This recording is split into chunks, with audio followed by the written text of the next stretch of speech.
Meaning of tax tax का मतलब की होंदा है। Tax is a compulsory payment made by the assessee to the government. ये एक कंपलसरी पेमेंट है जो कि असैसी गवर्नमेंट नूं दिंदा है।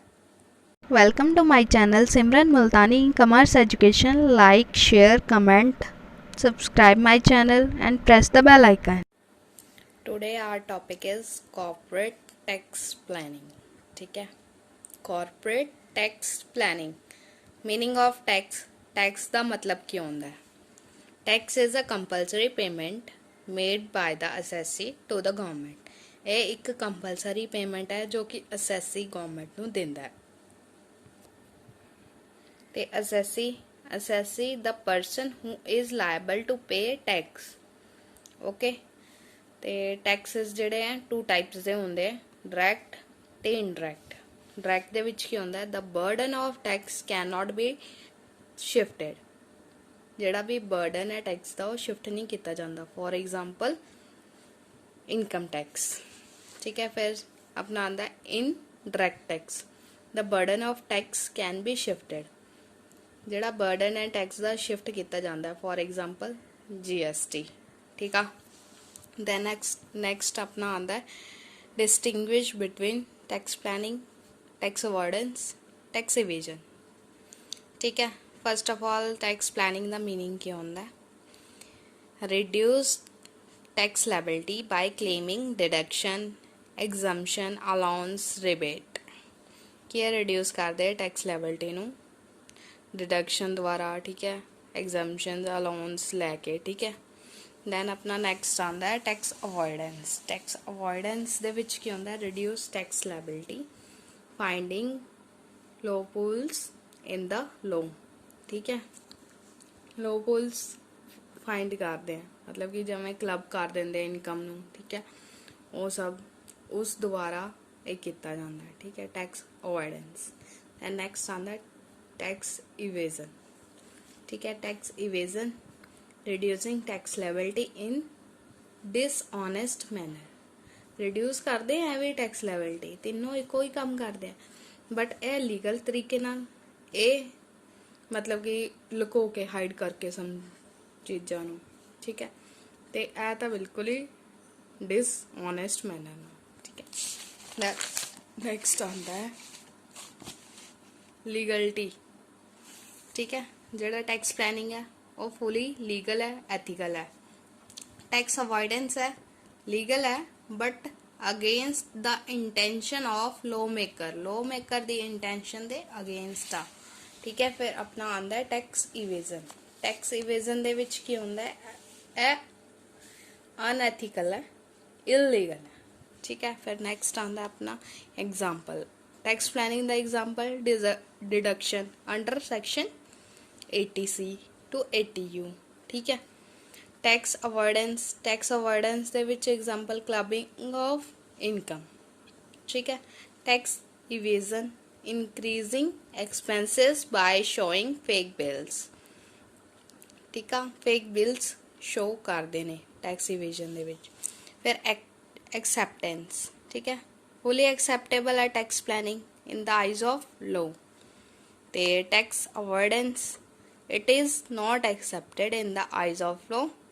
Government make amendments to stop such loopholes। जो भी आ loopholes ਹੁੰਦੀਆਂ ਨੇ ਉਹਨਾਂ ਨੂੰ गवर्नमेंट स्टॉप मतलब रोक लगाती है इस ते। Tax evasion it is clearly prohibited, मतलब कि ये प्रोहिबिटेड है, इस ते रोक है। Because it is fully illegal, ये इलीगल है फुली। ते पेनल्टी। ठीक है, टैक्स प्लानिंग ते कोई पेनल्टी नहीं है। ठीक है, टैक्स अवॉइडेंस ते हो भी सकती है, नहीं भी।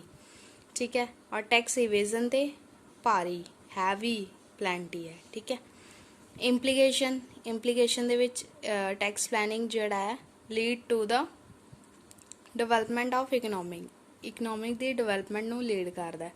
Tax avoidance it leads to the generation of black money नूं लीड करता है। ठीक है, तो टैक्स इवेजन भी ब्लैक मनी नूं ही लीड करता है। ठीक है, दैन नैक्सट अपना आंदा है meaning of tax planning.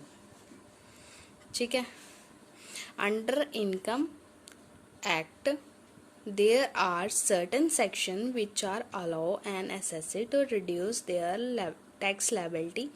When an assessee use these sections of income tax law to reduce their liability, this is known as tax planning.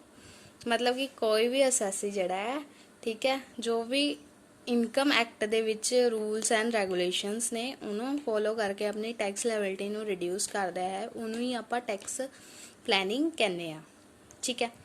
Then ਆਪਣਾ ਆਉਂਦਾ ਹੈ tax planning is a legal way of reducing liability. ਇਹ legal way ਹੈ ਜਿਹਦੇ ਨਾਲ ਆਪਾਂ reduce ਕਰ ਸਕਦੇ ਹਾਂ ਲਾਇਬਿਲਿਟੀ ਨੂੰ।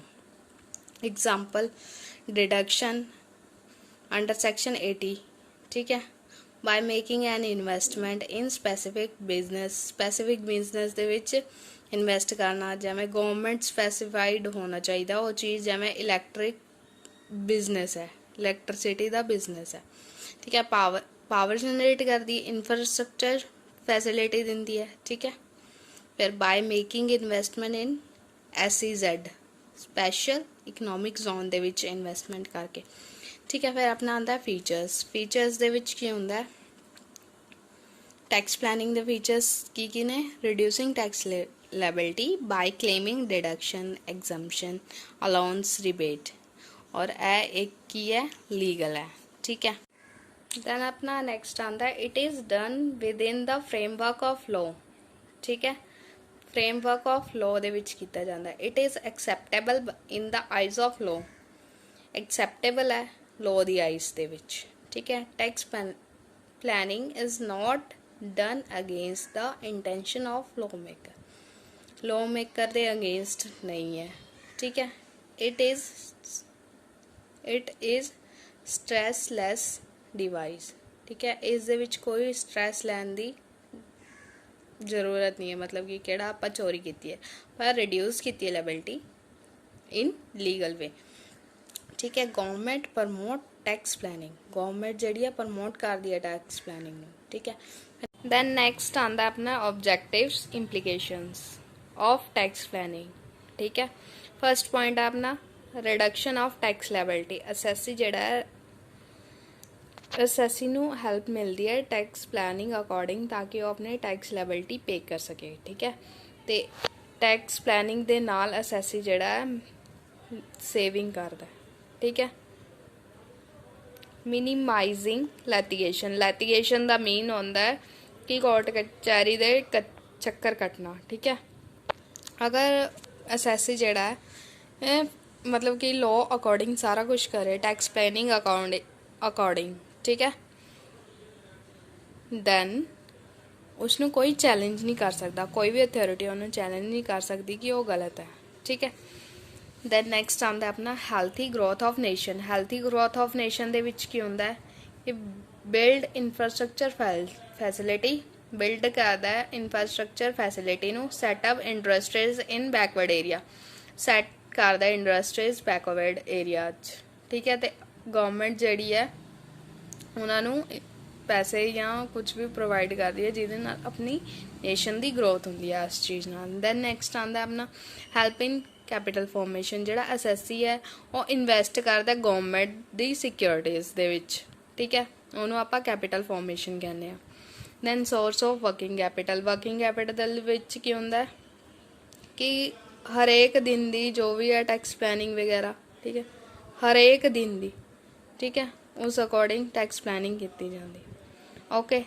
दैन इस आंदा इकनॉमिक्स स्टेबिलिटी भी इस च आंदा है, ठीक है। दैन प्रोडक्टिविटी भी इस आंदा है, ठीक है। इंप्लीकेशंस ने, that's all for the implications of tax planning. Thank you, have a nice day.